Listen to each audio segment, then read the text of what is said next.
విశ్వతో వృత్వా. అయ్యప్ప పవిత్ర పాదస్పర్శ వల్ల మహిషముఖి శరీరం నుండి విడుదలై శాప విమోచనం పొందింది లీలావతి. అయ్యప్పకు ప్రణమిల్లింది. స్వామి, తమ పవిత్ర పాదస్పర్శ చేత నాకు శాప విముక్తి కలిగింది. ఇక నేను తమకే సొంతం. నన్ను స్వీకరించి అనుగ్రహించండి స్వామి. నీ కోరిక నెరవేరదు. ఈ అవతారములో నిత్య బ్రహ్మచారిగానే నేను ఉండబోతున్నాను. అయినా ఒక్క అవకాశం ఉన్నది. నాకు ఒక ఆలయం కట్టబడుతుంది. అప్పుడు నా దర్శనానికి లక్షలాది భక్తులు వస్తారు. ప్రతి సంవత్సరం నా భక్తుల సంఖ్య పెరుగుతూనే ఉంటుంది. ప్రతి సంవత్సరం కొత్తగా భక్తులు నన్ను మొదటిసారి దర్శించడానికి వస్తారు.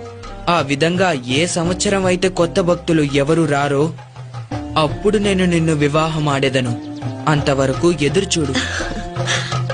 నా ఆలయానికి సమీపంలో నీకు కూడా ఒక ఆలయం కడతారు. నిన్ను మాళిగైపురత్తమ్మన్ మంజుమాత అని పిలుస్తూ భక్తులు పూజిస్తారు. నా దర్శనానికొచ్చే భక్తులు నీ ఆలయానికి వచ్చి నిన్ను కూడా దర్శించి వెళ్తారు.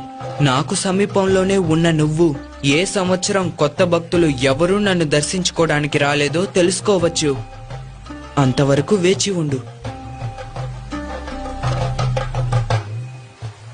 తమ చిత్తం ఇదే అయితే నా భాగ్యం కూడా ఇదే. తమకు సమీపంలో నాకు ఓ ఆలయం కట్టించి నన్ను కూడా భక్తులు దర్శిస్తారని గౌరవాన్ని కల్పించిన దేవా, మీకు ప్రణామాలు.